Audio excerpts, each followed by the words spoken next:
Man, that broad has hated me ever since I married your mama. She even threw rice at me on our wedding day. My sister is so religious.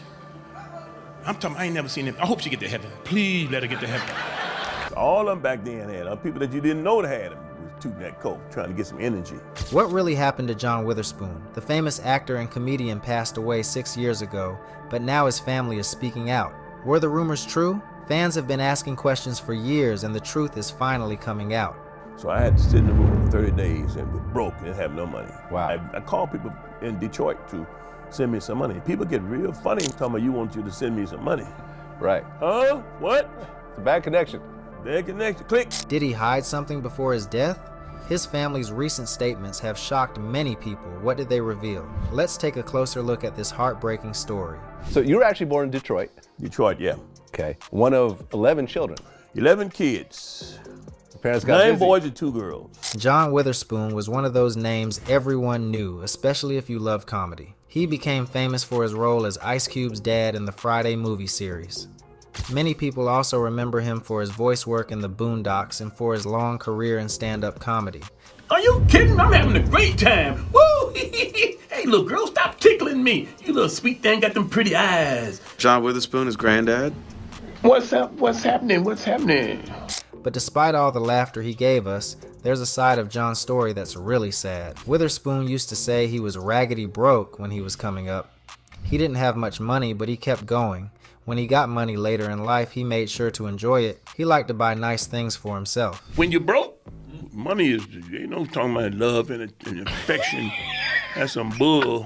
At one point, someone told him, "Hey man, I heard you were a fashion model."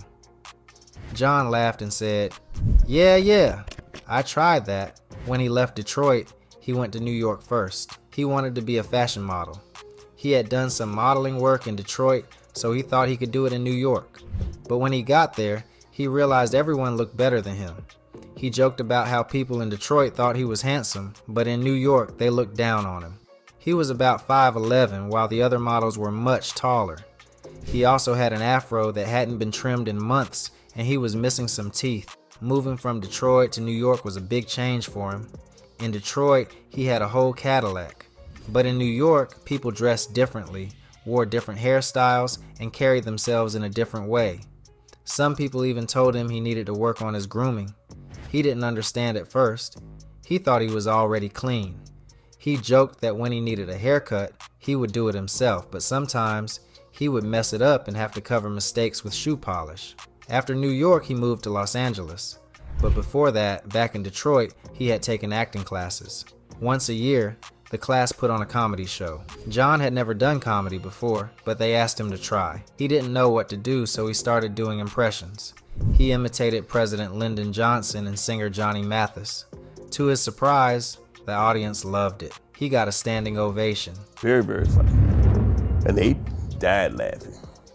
And I did an impression of Johnny Mathis back in that time. It was really a big deal. That's when he realized he could make money doing comedy. That's when I started doing comedy. I said, wow, maybe I can make some money doing this. When he got to Los Angeles, he went straight to the Comedy Store. That's where he met famous comedians like Richard Pryor, Robin Williams, David Letterman, and Jay Leno. He got a job as an MC, introducing other comedians on stage. Because of that, he got to know everybody. He became part of the comedy scene. That's how John Witherspoon became part of comedy history.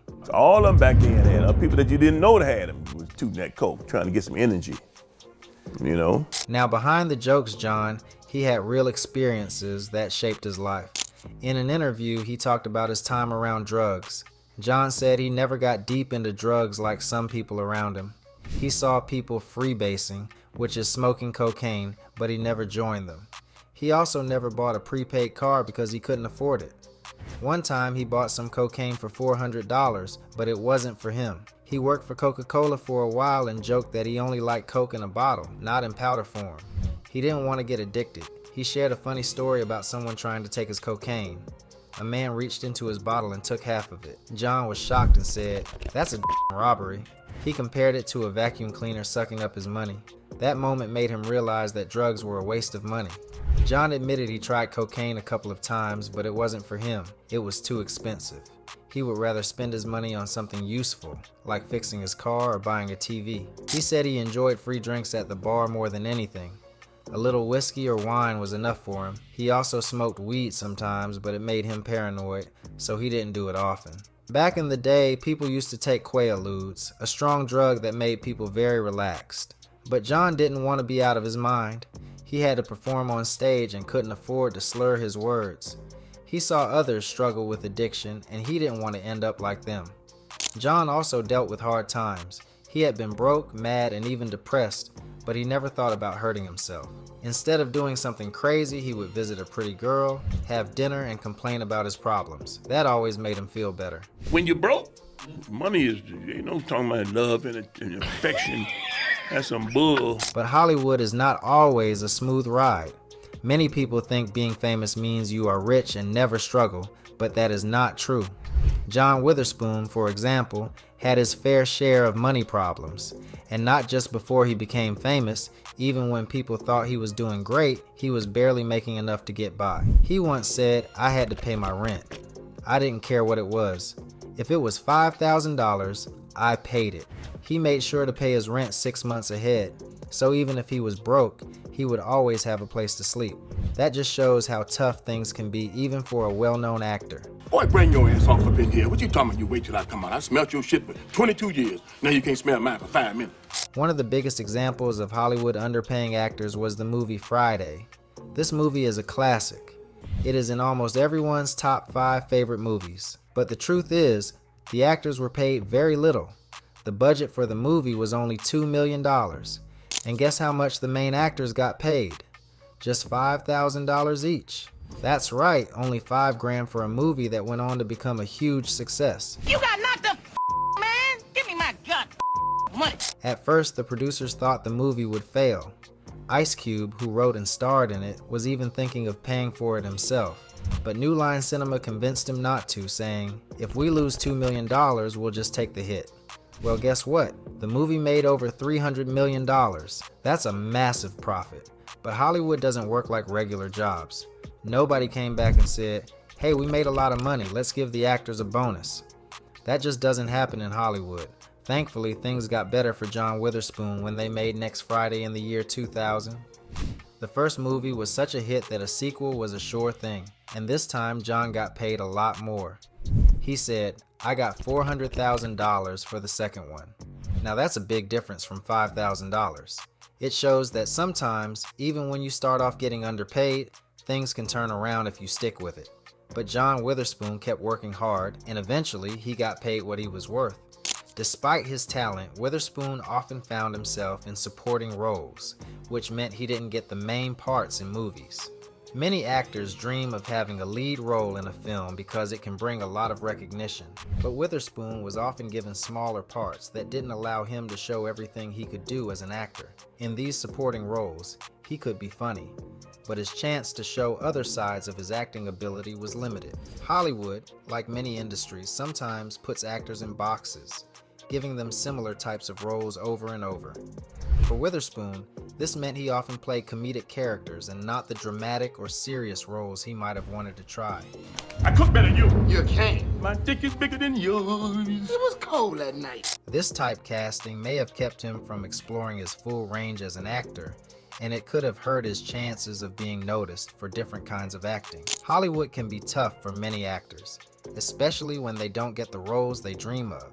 Witherspoon, like a lot of people in the industry, had periods when work was not easy to find.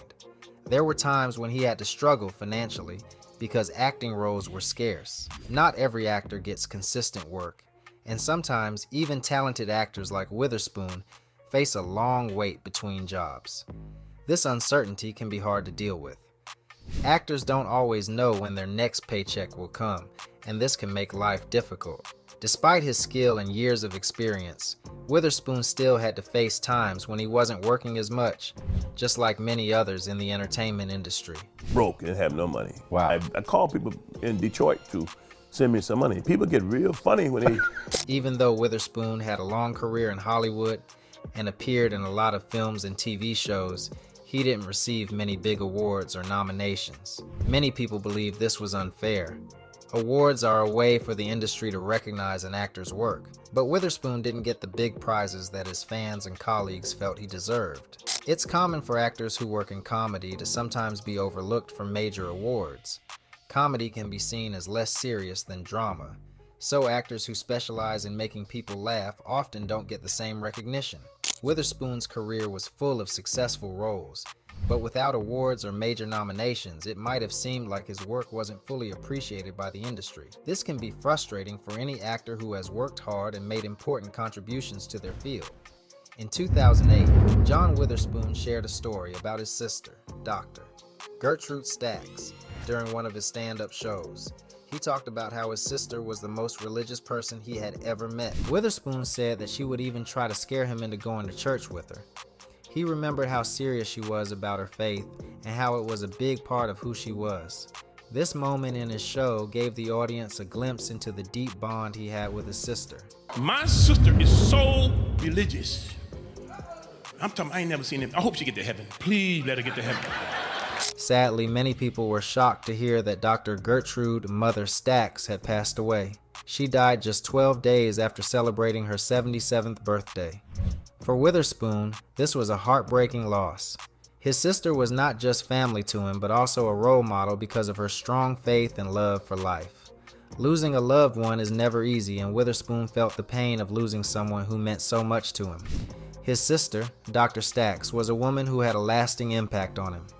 Her dedication to her faith and her strong character made her stand out. Although she is no longer here, her memory will live on in Witherspoon's heart and in the hearts of all those who knew her. Beloved actor and comedian John Witherspoon. Witherspoon, who had a prolific Hollywood career, died yesterday in Los Angeles. He may be best known for his role as rapper Ice Cube's father in the Friday film franchise. On October 29, 2019, John Witherspoon passed away at the age of 77. He died from a heart attack. The news hit the comedy world hard. Everyone from Ice Cube to the Wayans brothers shared their tributes. They all spoke about how John impacted their lives. But it wasn't just the sadness of losing a legendary comedian that made his passing so hard. It was also the fact that John never really got the chance to slow down. Even at 77 years old, he was still working hard, doing stand-up gigs and keeping busy. He never took a break from the grind. It's like he felt he had to keep working, even when he should have been enjoying his retirement. John was once asked why he still worked so much even though he was older. His answer was simple: money. He said that he loved making cash. That might surprise some people, but it shows how dedicated John was to his career. He never stopped working even when he could have just relaxed and enjoyed the rewards of his hard work. It's kind of heartbreaking when you think about it. Here was a man who had worked in Hollywood for more than 40 years, and yet he didn't get to enjoy the rest he deserved. When John passed away, one of the most important things he left behind was his legacy. His son, J.D. Witherspoon, was inspired by his dad and followed in his footsteps. J.D. started acting and doing voice work, even though he was shy about mentioning his dad's fame. J.D. didn't want people to think he was getting opportunities just because of who his father was. He wanted to earn it on his own. But as time went on, people began to recognize him as John's son, especially in the comedy world. J.D. was good at impressions and even sounded like his dad sometimes, which made people think that maybe he could fill in for John's roles. And he said, who's at the club nowadays? He's like, JD, he was telling, he's like, JD, who is it that, who the bringer there? Who the funny one? When John passed away, the Boondocks was preparing for a relaunch. The show's producers were looking for someone to replace John in his voice role. Many people, including JD, thought it would be a perfect tribute for him to take over.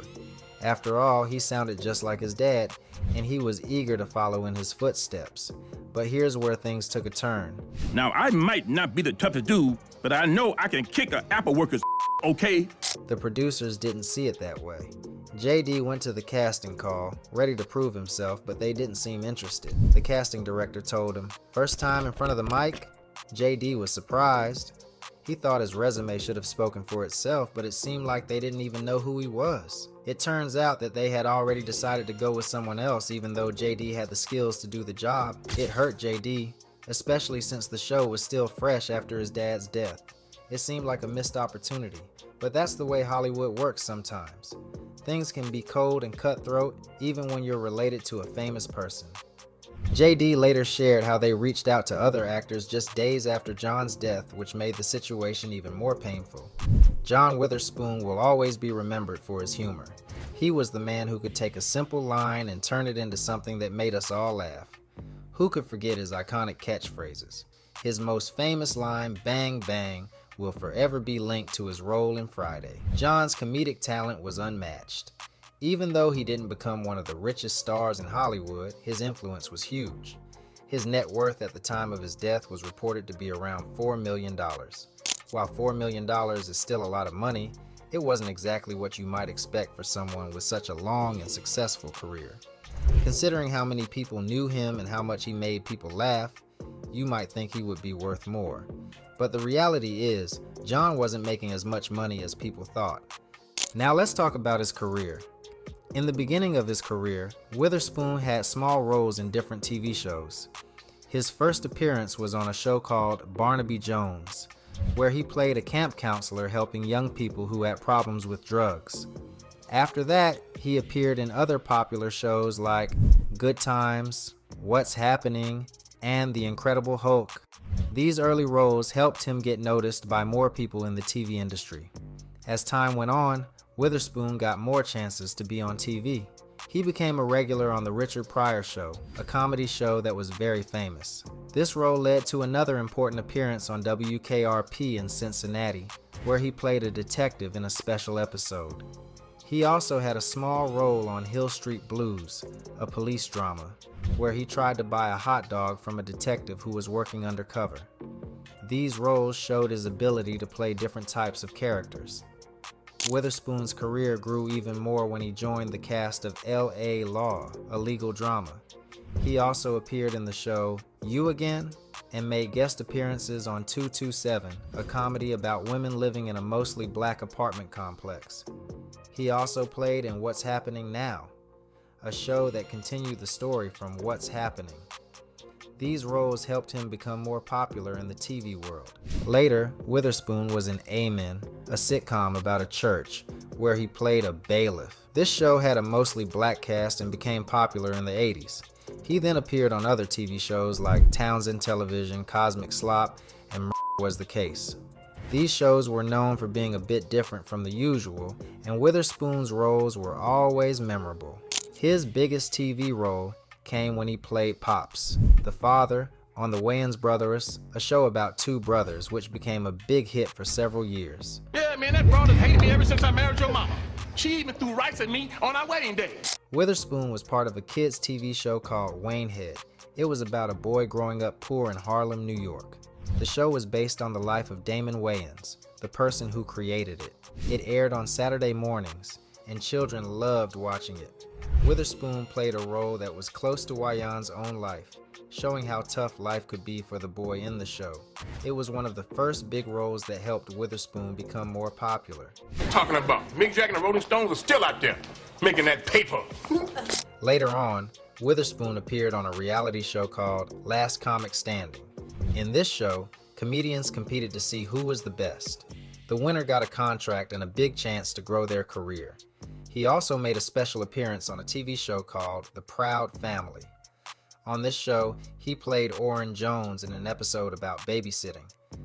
Around the same time, Witherspoon also guest starred in Kim Possible, another popular TV show.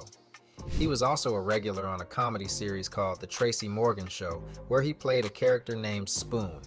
The show was funny and was loved by many viewers. Witherspoon kept going with his acting career by joining other shows. He played a character named Willie the Wino in a TV movie called Prior Offenses. In another TV show, he was part of a talk show called Weekends at the DL, where he played a funny character named Michael Johnson. His biggest role was in an animated show called The Boondocks. He voiced the character of Robert Jebediah Grandad Freeman, and the show was loved by many adults. Witherspoon continued acting in different movies and shows after that. One of his roles was as a Christmas singer in a movie about kids learning the true meaning of Christmas. In the following years, Witherspoon kept working in both TV and movies. He even did a funny skit with Shane Dawson, a YouTube star. He also worked with rapper Logic in a song called Saturday. He later appeared in another show called Black Jesus, where he played a character named Lloyd, a homeless man. John was not just an actor, he was a role model. Many young comedians looked up to him. He showed them how to be funny without being mean. He worked hard for many years and never gave up. Even when he got older, he kept making people laugh. He loved his job, and it showed in his work. People respected him because he was real. He didn't act like a big Hollywood star. He stayed humble and kind to everyone. Even though John Witherspoon is gone, his legacy lives on. His movies and shows are still watched by many. His words still bring laughter and wisdom. He will always be remembered as a man who made people smile. He proved that laughter is powerful. His impact will never fade.